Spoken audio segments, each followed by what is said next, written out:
one of the things I was thinking about the helicopter climax is the marked shift from point of view to distance shots. And was there any challenge in it? Because it's not just point of view, you are right in the middle of what's unfolding.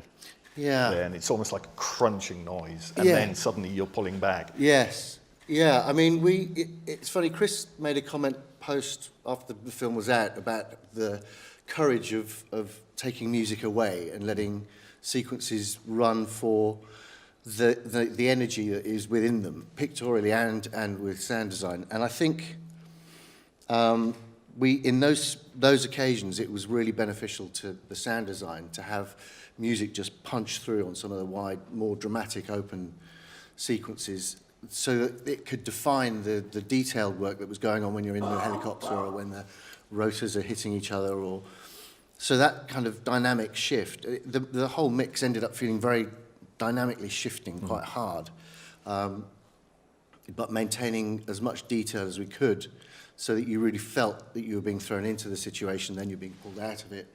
And those were the moments where music really, really drove that section, the helicopter sequence in particular. There are other sequences that Chris said, I don't want to have music in there. I want it to be either the bikes or the cars, or we'll just go with sound effects for that. So when the music did kick in, it had a reason and a purpose to drive that next section through. And I think the scene that was the most interesting for that was the halo jump, which we... With added lightning. With added lightning. Yeah, exactly, yes. And a few other things. But that was one of those challenging moments where you go, okay, he's jumping out of a plane. It's obviously an incredible stunt, and we want to enhance that and make sure it's as exciting and visceral for the audience as possible. But whose perspective do we follow? Are we watching him jumping out of a plane and viewing it as an audience, or are we him? Or are we Walker, who's obviously, unconscious for half of it? And so we tried recording in different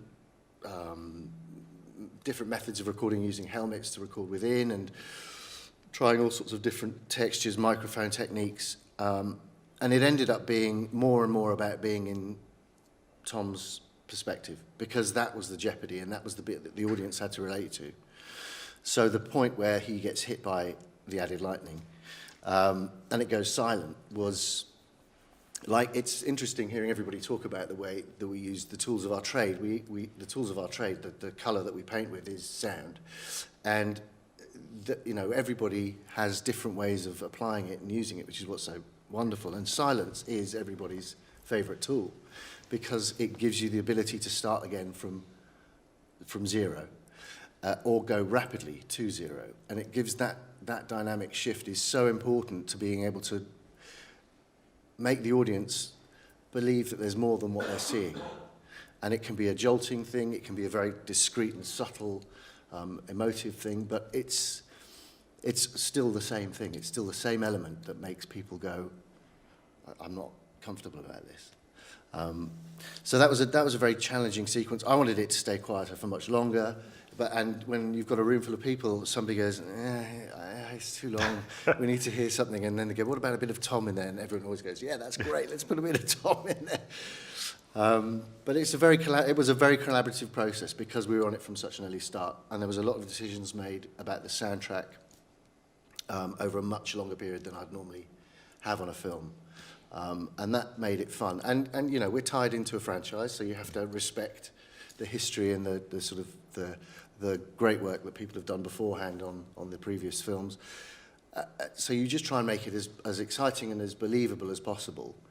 And there has to be an element of fun with it. The fight scene in the bathroom has got a rhythm to it that is almost slapstick, and you have to make that, the sound can't be too authentic in a way. It has to have a bone crunching. No, it has to be. It has to be a little more than you'd expect, but it also has to have humour in it, which is fun. It's a great challenge. Fight scenes are like, they've been around forever. Everybody's done fight scenes. how do you do a fight scene differently? Well, it's the relationship in it within the characters, and it's the idea that one guy's kicking two guys, kicking their ass, and how are they going to get back? That's funny, that's ridiculous, and the way they do it is ridiculous. So we kind of had to make it really punchy and heavy and hard, but also we had to make people laugh. We had to have it, slightly entertaining, and there was music all the way through that. That was one of the scenes where you come out of a nightclub and there's this thumping behind the door nightclub beat, and it was there all the way through. So we were like, oh, this is going to be tough. This is going to be, it's going to get really boring after a while of just a low-end thump. And that was one of the moments when Chris said, well, let's just try with that, and then let's just bring it in slowly. And so Chris wears hearing aids, and it's really interesting hearing, as these guys are talking, somebody who listens to things in a very different way. And his perspective was really enlightening at times, because you'd go, okay, well, yeah, that's a great idea, let's try it. And he'd go, okay, I can't hear anything now. I can't hear the music at all. And we go, no, it's there, look. Somebody had a Swiss ball that was sitting. I said, look, sit on the Swiss ball. Sat on it. Oh, yeah, there it is. Yeah, I can feel it. I can feel it in the vibrations. So, yeah. It was a lot of experiments. And one last question. Again, it sort of comes back to the silence thing.